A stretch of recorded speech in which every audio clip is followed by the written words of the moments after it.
businesses as a result of the August 5th flood. Now, Chris, this is kind of ironic because, of course, today we would love to have a little rain. Yeah, just a small portion of what we saw. Yeah, just a tiny portion of that, just to cool things off. Yeah, that was nothing tropical. That was just one of those rogue summertime thunderstorms, which can sometimes seemingly out of nowhere develop. And if there's no movement with those type of thunderstorms, and you get these deluges of rain. We're longing for some type of rainfall, and it's not in the forecast. And we continue our long duration of high temperatures into the upper 90s. Now, I began this on Sunday. It wasn't as though last Saturday was cool. It was 96 degrees, but I'm kind of looking at the days in the upper 90s. Sunday, 99. We had 101 at Kenner Monday. The only break was Wednesday, and we were only in the mid 90s, and that was because of clouds and rainfall. Ever since, back into the upper 90s we go, and we'll continue that trend probably into early next week because of this stubborn blocking upper high, which will continue to dominate our forecast. Even going into next week, when we'll see it kind of suppressed a bit, it's still going to impact our temperatures, keeping us into the mid upper 90 range, maybe not as many triple digit readings as we head toward kind of Wednesday, Thursday, Friday.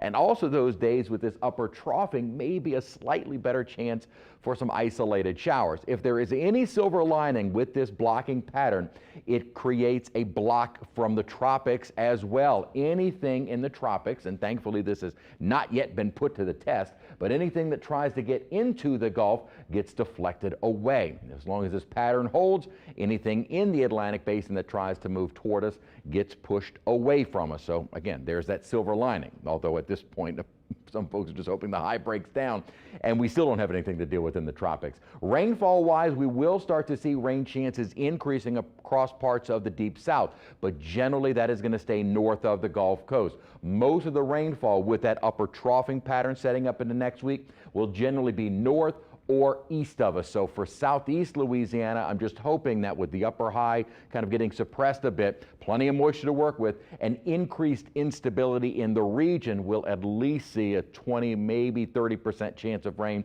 though models are not very aggressive with that rainfall forecast, and most of the heavy rain will stay away from us. As far as what little rain we could see in terms of accumulation, not much. This is basically 1/10 of an inch of rainfall, so nothing that is going to help us out with our drought, which is likely to continue through the next several months. We have a serious drought. Severe is the ranking on the South Shore, bayou parishes, river parishes, not quite under drought-like conditions on the North Shore, but we will likely start seeing drought conditions there in the next several weeks to several months. And as far as temperatures go, as I mentioned, we are still very much under the influence of the upper high, even as it does weaken a bit. So our temperature outlook for the next 6 to 10 days going toward now mid-August will stay above normal. Well above normal today. Normal high is 92. Today was 99. Again, not quite to the record of 100 degrees. A lot of sunshine outside, and it does look like there is a fire across a part of the city. 98 degrees is our current reading with a dew point of 74.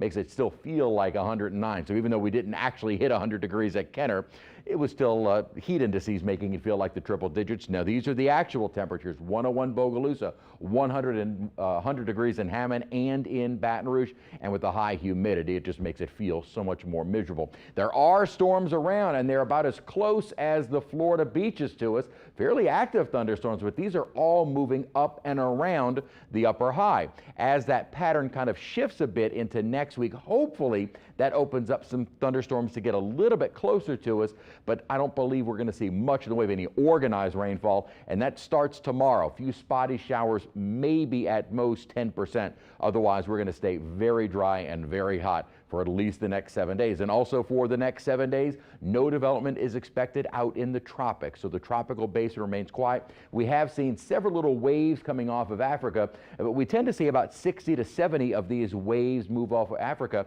and very small percentage of them actually do anything, and the computer models are indicating that those little waves aren't going to do anything in the near future. And long term, as I said, in the next 7 days, no development is expected. We're not, again, quite yet to the peak of the season. That's not until September 10th, so we still have a long way to go, and usually mid-August to mid-October is the busiest part of the season, so we're not there yet. Upper 90s to some triple digits for the next few days going into early next week, and still in the mid-upper 90 degree range as we head through next week.